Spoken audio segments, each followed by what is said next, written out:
Coming up on Network Africa. Suspected militants killed 10 soldiers in northern Burkina Faso.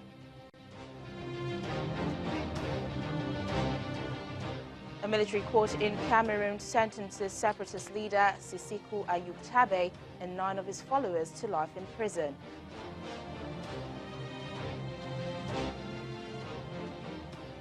Plus, 23 savings and loan companies in Ghana lose their license following a crackdown by the country's central bank.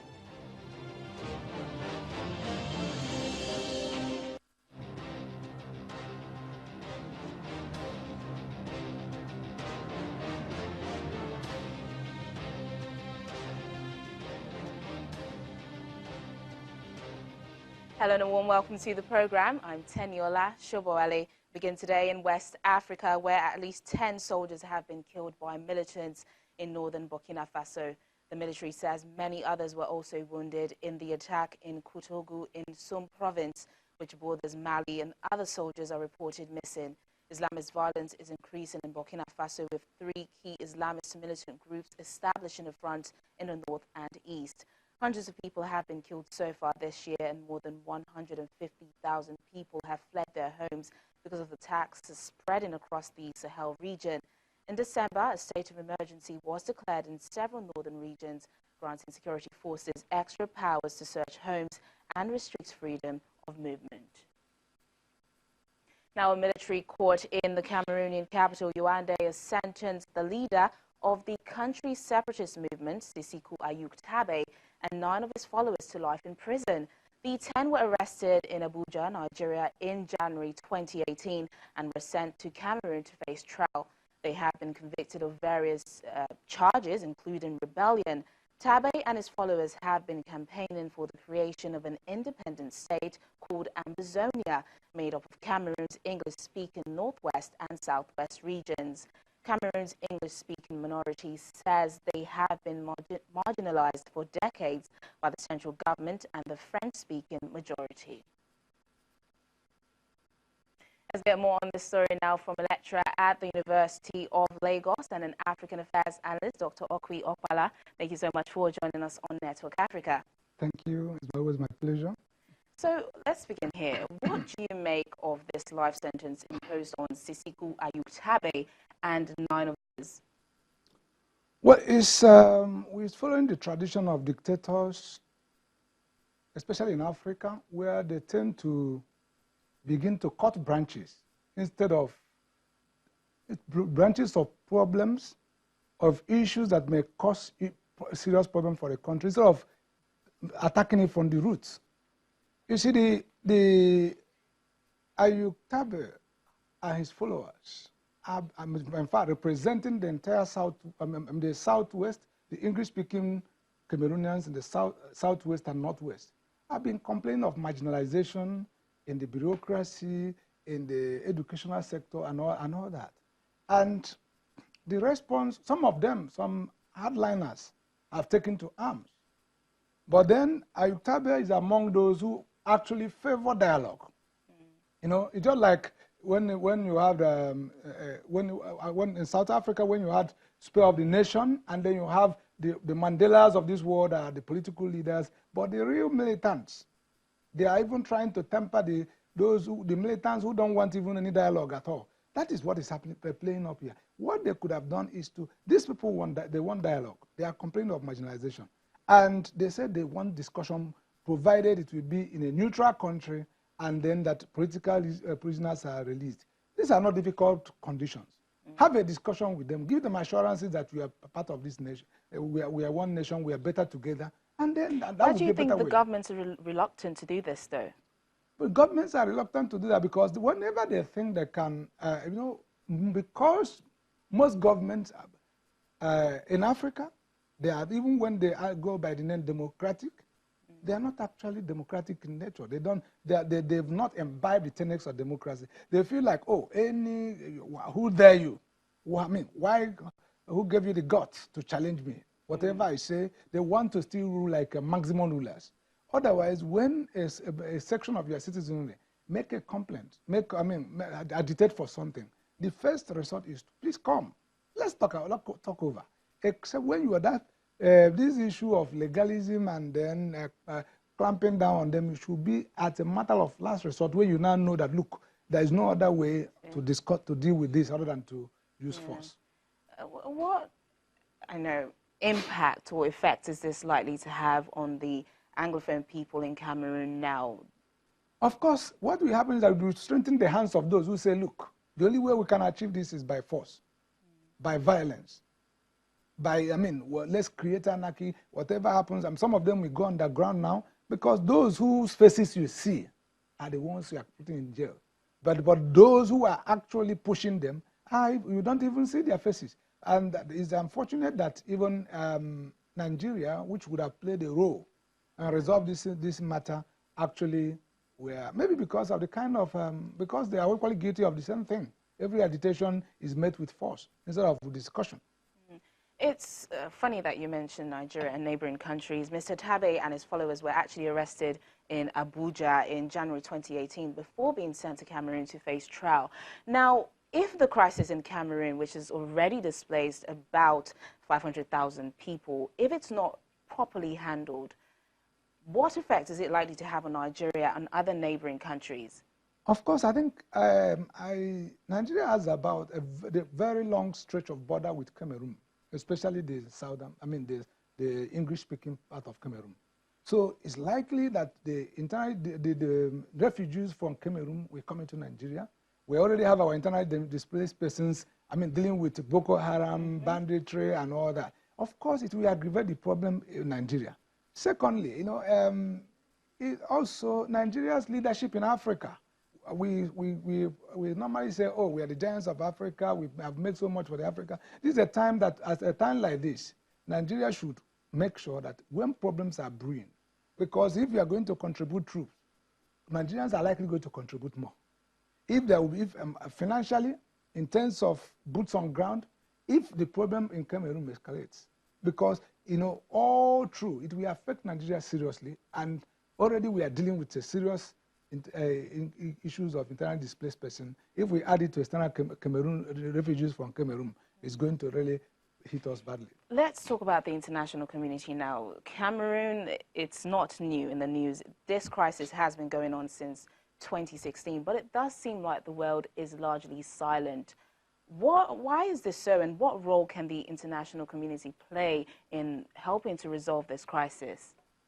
Well, it appears the world is silent because maybe they don't, Cameroon, especially southern Cameroon, may not appear to be of big strategic importance to the powers to the world powers as it today.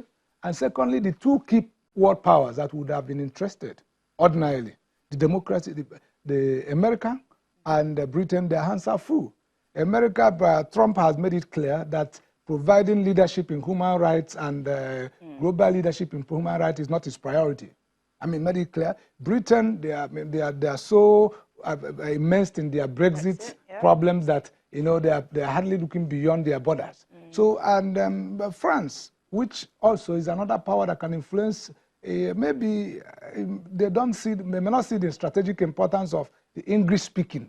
One that would look like French speaking against English speaking, and France will say, oh, well, maybe they may want to acquiesce in this circumstance, because if it were to be the other way, maybe France would have played they would have played a more prominent role in this. All right, then, African Affairs Analyst Dr. Okwi Opala. It's always very interesting getting your thoughts and analysis on this. Thank you so much for joining us on Network Africa. It's always my pleasure.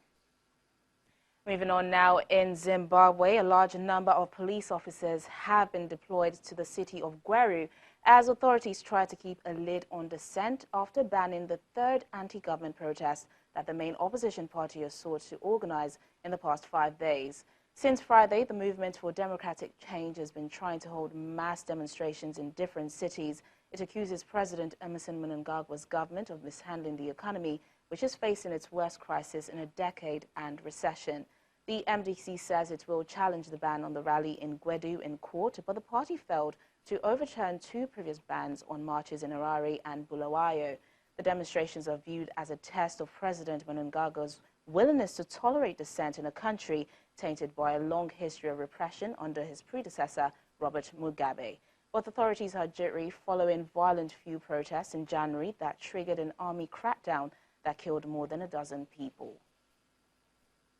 Now, the Bank of Ghana has withdrawn the licenses of 23 savings and loan companies in the country, leaving thousands of depositors worried that they will never get their money back. The central bank says the affected companies are not fit for purpose because they do not have enough cash reserves to meet demands if a larger number of savers decide to withdraw their money at once. Some 70,000 people are affected, with as much as 9 billion cedis tied up. Joining us now, Ghanaian journalist Beatrice Sinaju joins us to take a look at this. Beatrice, the central bank has withdrawn licenses of 23 savings and loan companies. But what measures will the central bank take to protect the interests of customers who have their monies in the bank? All right, thank you so much. For now,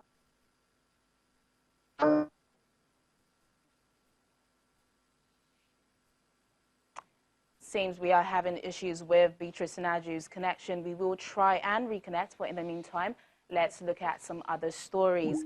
Health officials in the Democratic Republic of Congo have confirmed a new case of Ebola far from the area where previous cases have occurred. The health ministry says the new case was reported in the village of Pinga in the eastern region of Walikale, which is almost entirely controlled by militia groups.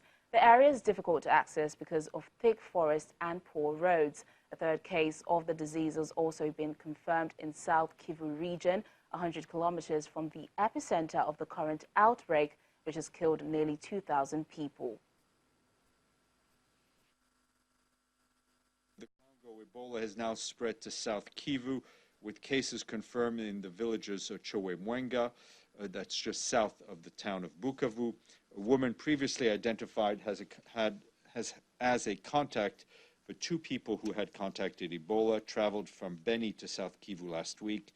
She and her 17-month-old baby have now died from the disease, and her 7-month-old baby is receiving treatment. The World Health Organization reports that rapid response teams were sent to the village. They quickly isolated and treated people with Ebola, traced contacts, began vaccinating, and raising awareness about the disease. In North Kivu and Ituri provinces, the outbreak transmission continues with an average of 81 new cases per week. There are currently no confirmed cases of Ebola outside of the DRC. Meanwhile, over 60,000 traders in Eastern Democratic Republic of Congo who cross the border regularly into Rwanda and Uganda are to be vaccinated in a bid to curb the Ebola outbreak. Cases recorded recently in the Congolese trading hub of Goma, which is on Rwanda's border, have raised concerns on cross-border spread. Reports say health authorities in Rwanda have also confirmed 100,000 doses of the vaccine for a similar campaign targeting traders. Over the last month, Rwandan border officials have been limiting the number of traders they allow over to Goma each day. Now, the United Nations Refugee Agency has criticized what it calls political point scoring following the issue of rescued migrants stranded on a charity vessel in the Mediterranean Sea. 10 migrants aboard the Spanish-operated open-arms ship stranded off the coast of southern Italy jumped into the sea today and tried to swim ashore. Open Arms at sea for 19 days with almost 100 migrants on board has been waiting just off the port of Lampedusa, asking permission to bring the mostly African migrants ashore, despite an Italian ban on private rescue ships docking. Italy says it has borne too much responsibility for handling African migration to Europe. Rescued people should not be used as hostages for the purpose of political point scoring. The situation right now is regrettable and should have never come to this. Many of the rescued people suffered horrific abuses during many months in Libya. 6 EU states have come forward and are willing to receive the rescued passengers after disembarkation. This should now be a simple matter of getting them safely to dry land. This highlights once again why pre-established, clear and predictable approach to how and where to disembark rescued passengers is very much needed.